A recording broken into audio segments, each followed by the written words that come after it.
everybody, so a while ago now I filmed a video on the issue of anxiety and depression and mental health in general. So the video was kind of filmed at a time when I was feeling pretty anxious myself. Many months on now I feel I've learned a lot more. I'm more understanding of myself. When I filmed that video I was terrified. Mental illness was not something my friends and I talked about. Nobody talked about it at school. So I was scared to talk about it and to show that I was weak in that way. That I was weakened by something like that. When I first got anxiety, it hit me like a ton of bricks. I was not aware that I would ever have anxiety in my life.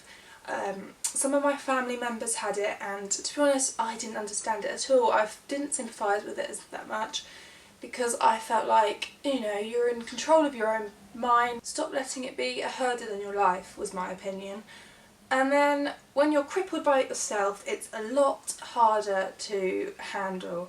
So when I got anxiety, I didn't say, oh, I have anxiety. I said, what is wrong with me? Why am I a freak? Why do I feel like this? I carried on with life as normal though, but then I started to get more physical symptoms of anxiety like nausea, stomachache, feeling just generally ill, sweating in public places, feeling faint. The list goes on and on. My mum was really helpful, thankfully, because she understood anxiety, but I was not sold that it was anxiety, so I would go to the doctors and I'd say, what's wrong with me, what's wrong with me? And they'd tell me, oh, it's probably just anxiety. But to be honest, I had no idea about what anxiety was, and no wonder, because nobody spoke about it. The more help I got, the better. Where I'm from on the Isle of Wight, I was told to see a counsellor, and I'm sorry, but the counsellor was so terrible. They basically asked, do you ever feel like committing suicide? And no, I didn't feel like committing suicide at all. I just felt absolutely scared to death every day. It was useless. I didn't get any feedback. They didn't tell me how to cope. So that wasn't very good. I was given loads of medication, but my whole mental illness was being scared to death every day. So I was too scared to take a pill because I was worried about what the effects of it would be. So it gradually got worse and worse. I was afraid to tell people. I wouldn't go to school, I wouldn't sit in public situations, and if I did, I was hiding back this feeling of terror all the time, that I was going to embarrass myself. And I don't just say embarrass myself as in, oh, it's going to be so embarrassing. I wasn't shy, I'm a confident person, but I would just sit there and I'd be like, oh, I'm about to be sick, and I'm about to faint, and I'm going to poo myself. Literally thought I was going to poo myself. And I don't even care anymore, I can openly say that, I'm brutally honest. So sixth form was rubbish. I would go home and really suffer, and in the end my A-levels turned out to not be as good as they could have been. I think if I'd have had a bit more help then it would have been better. I think people tried to help at the time at school, but there wasn't any long-term help for me. So anyway, social life got a bit rubbish. Everyone was drinking around this time, and my hangovers would be to the max if I drank. So I didn't tend to drink as much. So I applied for university and got into Brighton. When I got to Brighton I was not in hall, so I didn't meet as many people as I could have. University was terrifying for me.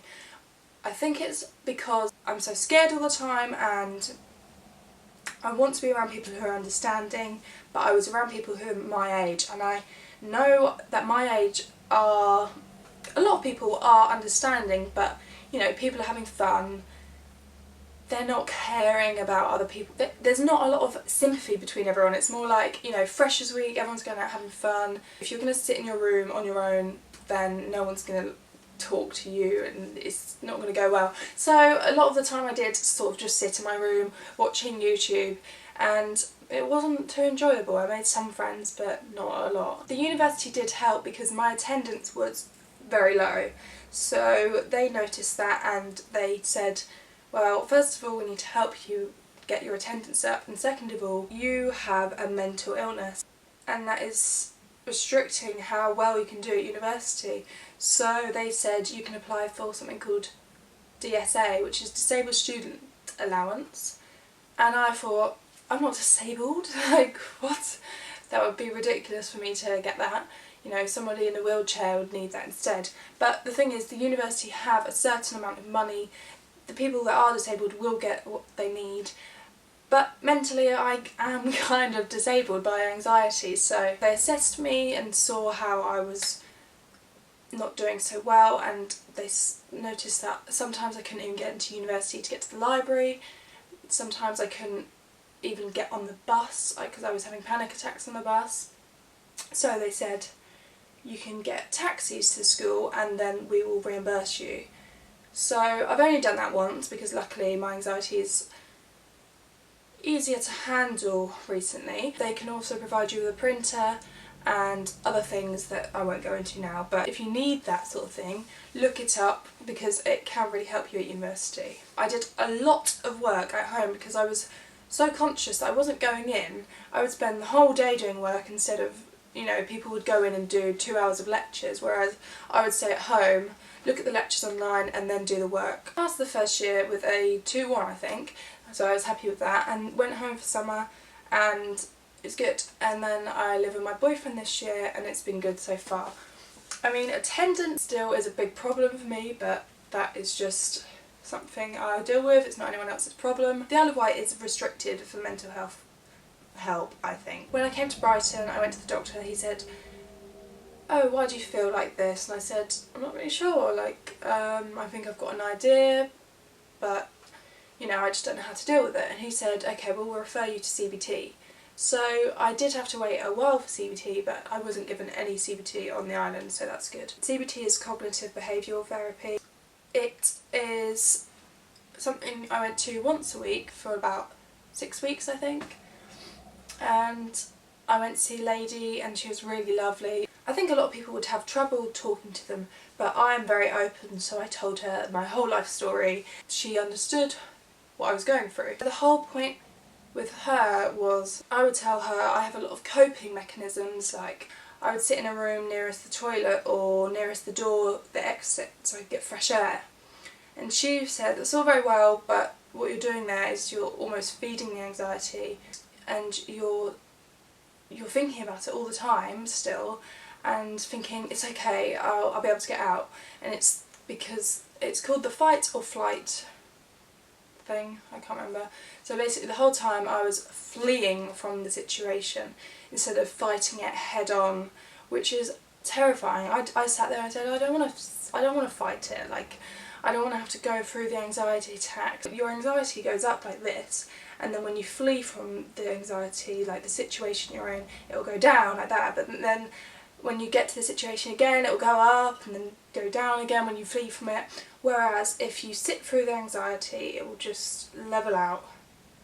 You know, anxiety won't kill you, which is hard to understand when you're having a full-blown panic attack, making you feel like you're about to die of a heart attack. I left those CBT sessions thinking, oh, you know what, they didn't give me an instant relief from anxiety, but I've had a break from that, and when I look back at it I think that has helped me because the way she's taught me to think has stuck with me in my mind a bit.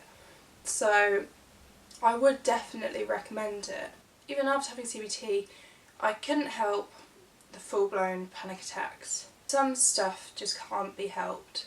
And I think when you've got anxiety or another mental disorder, it's not something you've brought on yourself, it's in your mind, and it's a chemical imbalance, I think, sometimes. I mean, well, it is.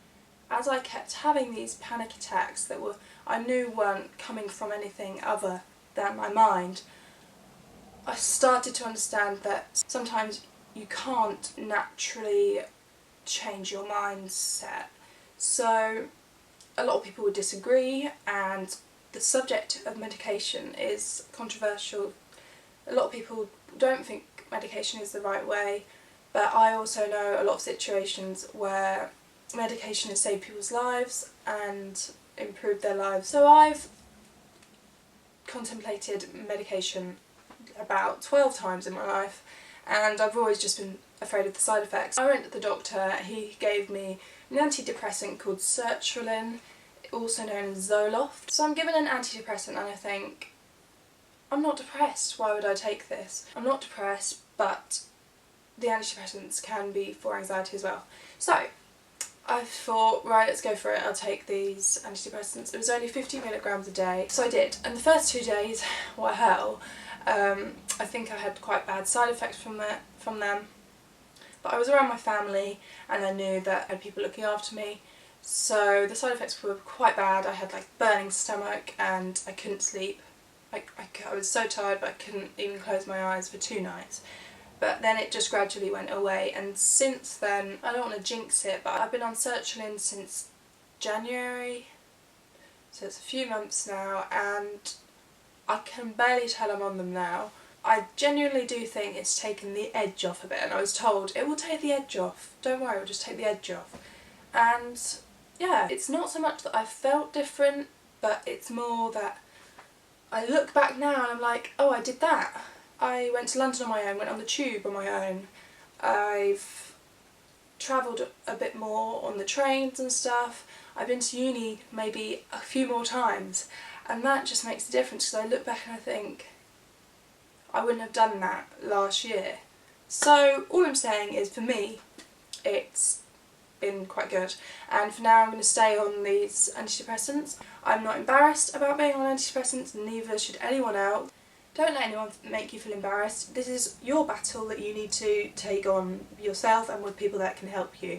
I'm interested in mental illness because I'm trying to understand how I'm feeling a lot more, so when I see articles I just think, first of all, wow, other people are actually going through this. The more people talk about it, the less taboo there is about it, the less people are embarrassed about it, and hopefully people will feel anxiety and depression less because it's a normal feeling and it can be helped. Basically, that was my story of anxiety.